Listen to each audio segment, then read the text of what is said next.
자, 오늘은 우리가 내신 대비 학교 분석편, 도곡중학교 편을 준비했는데요. 강남구 도곡동에 소재에 있는, 이 도곡중학교는, 호불호가 좀 명확하게 갈리는 학교인 것 같습니다. 자, 근데 1학기 내신 대비 전략, 중학교 2학년들이 어떻게 준비하면 좋을지에 대한 부분은, 고민들이 많으신 것 같아요. 다른 학교하고 다르지 않는 그런 상황들입니다. 하지만 동옥중학교는 내신 준비를 할 때 다른 학교들에 비해서 과학 내신은 좀 더 쉽게 접근을 갖다 할 수 있는 장점들이 있기 때문에 어머님들께서 이 내신에 대한 부분들이 너무 고민 마시고 일단 하도록 유도를 해주시면 매우 학생들에게 좋은 결과를 얻을 수 있는 장점이 있지 않을까. 자, 일단 도곡중학교는요, 2020년 이후에 학업적인 이 경향 자체가 좀 바뀌긴 하죠. 근데 코로나가 끝나가는 이 시점에서 학생들의 선행학습 정도에 대한 차이는 학생들별로 격차가 좀 있는 것 같습니다. 오히려 선행학습이 너무 빠르기 때문에 이 내신 대비나 이런 것들에 치중하는 정도에 대한 부분이 좀 약하게 느껴질 수도 있어서 불안불안한 느낌이 더 큰 것 같고요. 그 다음에 우리가 이 선행학습 정도가 이렇게 크지 않았던 친구들은 내신 대비에 대한 부분에 편리함이 있으니까 오히려 좀 이게 가볍게 내신 준비를 할 수 있지 않나 이런 생각이 드는 학교. 근데 이 내신이 크게 어렵지 않은 이유에 대한 부분은 일단 학교적인 부분에 대한 성향도 있지만 과학 선생님들이 문제를 너무 쉽게 내시는 게 아니에요. 도곡중학교는 여기 강남권에 있는 모든 학교들에 비해서 전체 통틀어서 일단 문제가 너무 규격화되어져 있다. 규격화되어져 있다는 얘기는 기본적으로 낼 수 있는 문제들에 대한 부분들을 정말 이렇게 딱딱 끊어서 제시를 잘하는 학교입니다. 그래서 오히려 내신을 할 때 정말 점수를 잘 내가 이게 취할 수 있는 학교라는 점. 자, 근데 특목고 진학하는 학생들에게는 이런 내신에 대한 부분의 변별력이 우리가 주는 점들이 없다 보니까 오히려 이 부분에서는 좀 약간 세모가 아닌가. 그래서 추천 코드라고 이렇게 말을 갖다가 붙여놨지만 동그라미를 갖다 부여할 수는 없겠더라고요. 그래서 이 세모라는 부분에 대한 것들을 이렇게 표시를 한 거니까 너무 또 이렇게 특목고 진학이 어려운 학교다 이렇게 얘기하면 또 이렇게 흔들리지 마시고 내신 준비에 대한 부분들을 확실하게 거머쥘 수 있도록 해주시기 바라겠습니다. 자, 그리고 중간고사 기출분석을 갖다 해보면 중학교 2학년들의 그 문제 경향은 아무래도 작문 문제가 많다. 왜냐면 실험 문제나 그런 실험에 대한 개념들을 물어보는 문제에 있어서 작문의 문제들이 이렇게 많이 나오는 추세이긴 하지만 그래도 이 문제에 대한 부분들이 규격화되어져 있어서 문제의 접근, 문해력이 너무 쉽다. 자, 그래서 내신 준비 A등급이 쉽다라고 하는 이 말을 그래서 할 수가 있는 겁니다. 자, 그리고 2-1 O2 교재만으로도 내신 준비가 충분히 가능하고요. 특히 학교 수업 프린트와 학교에서 우리가 기재한 노트는 꼭 활용을 하셔서 마무리를 잘 해주셔야 합니다. 자, 일단 21년도와 22년도의 출제 유형 비교 분석을 갖다 하면 이 다른 학교들하고는 1단원, 2단원에 나왔던 이 부분들이 1단원과 3단원 태양계에 대한 부분에 문제들이 나왔는데 보시죠. 서답형 없고 선다형 문제가 딱 5대5, 15 문항이 아름답게 배치가 돼서 나왔습니다. 자, 근데 21년도 1학기 중간고사에서도 마찬가지. 여기 태양계에 대한 부분들은 중간고사 때 나오지는 않고 기말고사 때 나왔는데 거기서도 문제가 정말 15 문항 똑같다는 점. 그래서 대치동 시험 범위 내에서 예외 범위가 있는 학교라는 점을 명심해 두시기 바랍니다. 그래서 다른 학교들하고 섞어서 시험 대비를 갖다가 할 땐 좀 분리할 수 있는 점이 있기 때문에 그 도곡중학교 같은 경우에는 올해 그 과학 공부를 진행하면서 나아가고 있는 진도를 확실하게 체크를 먼저 해두시기 바랍니다. 대부분들의 이 과학 내신 준비 학원들은 1단원, 2단원에 대한 부분들을 준비해서 나갈 거기 때문에 여기서 3단원, 4단원을 나가게 되는 경우에는 특이 진도에 해당이 됩니다. 그런 만큼 그 부분에서 우리가 소홀할 부분들도 생겨서 이 시험 대비에 대한 어떤 누수가 생길 수가 있으니까 그런 부분들에 대한 누수가 생기지 않도록 미리 준비를 하는 과정에서 그 계획을 잘 짜주셨으면 좋겠다는 얘기입니다. 자, 난이도 유형은 일단 상난이도 문제가 물질의 구성 부분보다 태양계에서 학생들이 느끼는 상난이도의 문제가 2문항이 있었고요.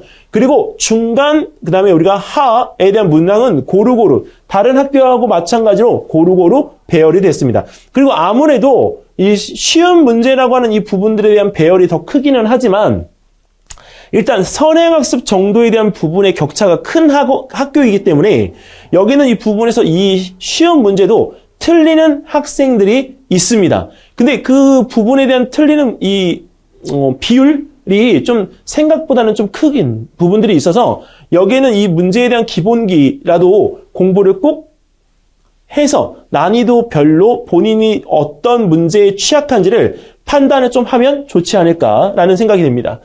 일단 문제를 갖다가 가볍게 한번 비교를 갖다 해보면요. 자, 여기 보이시나요? 선 스펙트럼에 관계되어진 문제가 21년도 1학기 기말고사에 나왔던 이 문제와 그다음에 22년 1학기 중간고사에 나왔던 이 문제가 어때요? 똑같죠. 예, 유형이 정말 다르지 않습니다. 자, 그리고 여기에서 우리가 이 지금 1학기 중간고사에 나왔던 불꽃 반응의 색에 관계되어진 문제와 이 문제가 그리고 한 문제가 아니고요. 보이셨던 이 유형의 문제와 이 선의 텍스트 문제가 보기 문제가 또 여러 개 나왔어요. 그런 만큼 한 개념에 대한 부분에서 문제가 여러 개 나오기 때문에 문제가 출제가 되어질 수 있는 포인트에 대한 개념은 확실히 잡고 가면 한 문제가 아니라 두 문제, 세 문제를 내가 다 이렇게 취할 수 있다. 자, 그래서 여기에서 이 나왔던 문제들에 대한 부분들이 별반 다르지 않기 때문에 도곡중학교는 일단 기본적으로 전년도 문제에 대한 부분의 베이스를 반드시 꼭 풀어봐야 합니다. 자, 그리고 여기서 원자의 모형을 나타내는 문제 또한 우리가 비슷하게 나왔죠. 네, 유형이 별반 다르지 않습니다. 그리고 여기서 일단은 물질의 구성 부분에서 입자의 모형을 나타내는 이 부분의 그림에 대한 이해는 중요한 문제이긴 한데 이 부분에 대한 것들을 이렇게 표로도 제시를 갖다 할 수가 있기 때문에 이런 류의 문제는 그림과 표로 제시되어진 이 두 가지 유형을 갖다 놓고서 본인이 확실하게 풀 수 있는지에 대한 부분을 점검을 갖다가 꼭 해봐야 합니다. 이런 문제의 류에서 본인이 풀었던 문제는 이건데 표로 이것이 제시되어지면 이걸 다른 문제로 해석해버려요. 그래서 이 문제에 대한 부분을 틀리는 경우들이 있어서 이런 류의 문제들은 좀 조심해서 접근을 할 수 있도록 그리고 꼭 챙겨야 되는 문제니까 이 문제들을 갖다가 본인이 챙겨서 확실하게 풀 수 있도록 연습을 좀 해놓으면 좋겠습니다. 자, 그리고 이온 형성 과정에 대한 식을 갖다가 물어보는 것도 여기도 아까 방금 전에 얘기했던 것처럼 이게 우리가 텍스트로 내놓은 부분을 그림으로 물어본 것밖에 없잖아요. 그러니까 그림으로 물어봤던 거를 이렇게 우리가 이 텍스트로 물어보는 형태이기 때문에 사실 이 그림에 대한 이해가 되어져 있으면 금방 어렵지 않게 풀 수 있는 문제들입니다.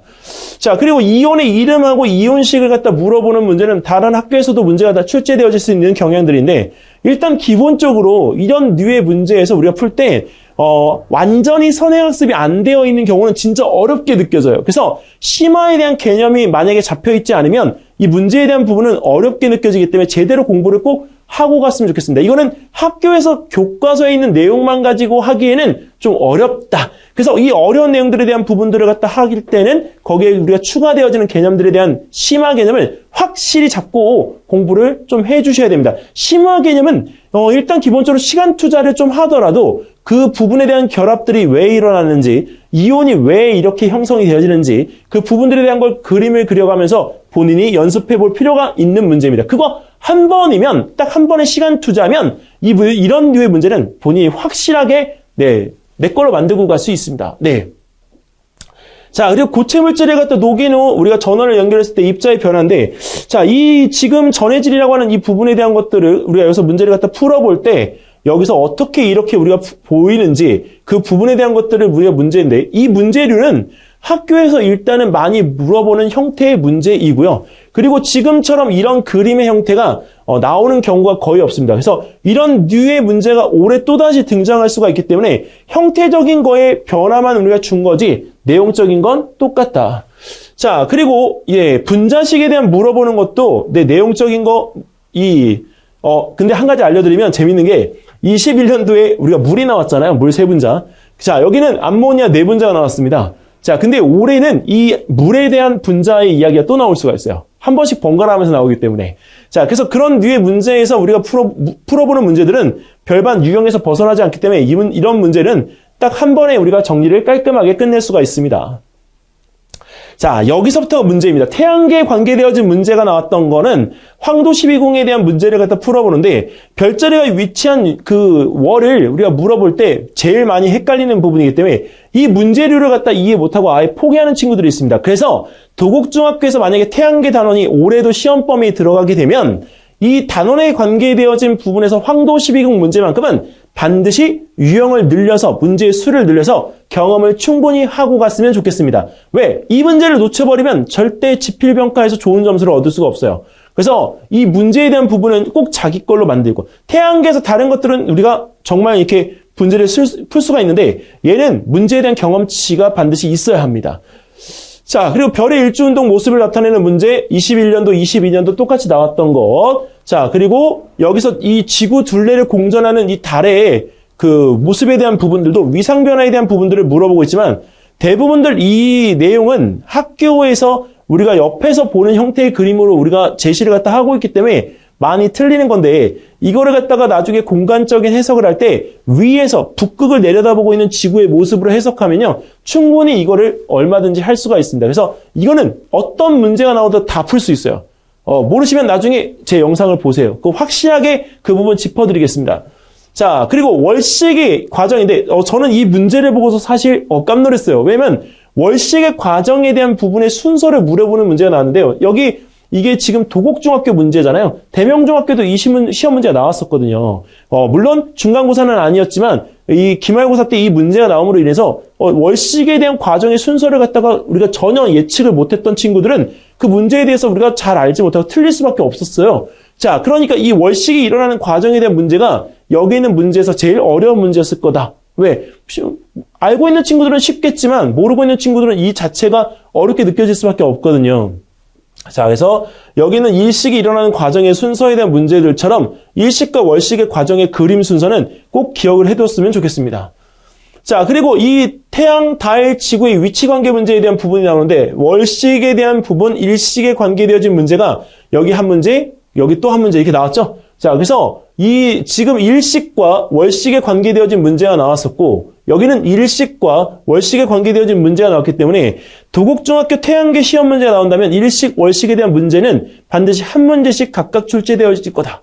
이 경향이 이렇게 되기 때문에 문제 준비하는 것도 쉽게 그 부분에 대한 경험치를 늘릴 수 있는 문제로 준비해서 본인이 시험 대비를 하기가 편합니다.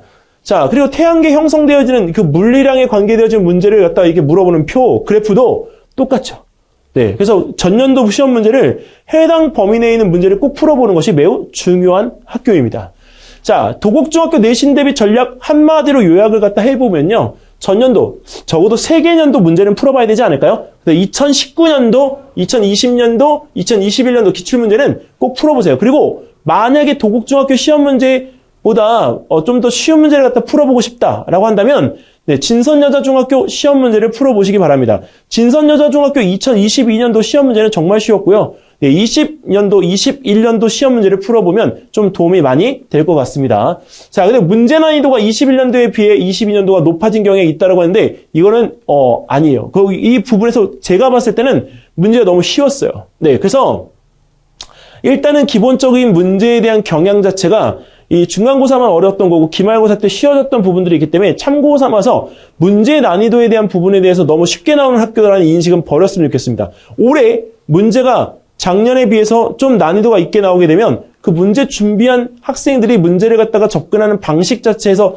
너무 안이하게 준비를 갖다 할 수가 있기 때문에 항상 시험에서는 쉽다라고 하는 생각을 갖다 하면 안 됩니다. 준비하는 과정에서. 자, 그 다음에 문제를 꼼꼼하게 골고루 우리가 내시는 과학 선생님이 있으신 것 같아요. 그 선생님께서 문제를 갖다 정말 이게 배열을 갖다 하시는 거 보면 뭐 군더더기가 없어요. 그러니까 우리 아주 깔끔한 베이스의 기본 문제들이 그리고 또 중간 난이도의 문제들이 아주 잘 배열돼서 나오는 게 이 학교의 특징이기 때문에 꼼꼼한 문제 풀어보는 게 매우 중요하다. 자, 시험 범위 전체를 갖다가 꼼꼼하게 구석구석 공부해야 되는 점 잊지 마시고요. 자, 그리고 전년도 수준 유지하거나 난이도가 상승할 듯 하기 때문에 도곡중학교도 역시 과학 내신에 대한 부분만큼은 다른 학교하고 별반 다르지 않게 잘 준비를 해야 합니다. 자, 도곡중학교 갔다고 안심하고 있는 우리 중학교 2학년들은 없겠죠? 네, 여러분들이 잡고 있는 목표, 향하고 있는 목표, 그리고 내가 가야 될 진로의 목표를 갖다 설정한 친구들이라면 이번 시험 꽉 잡아서 23년 1학기 멋지게 출발하시기 바라겠습니다.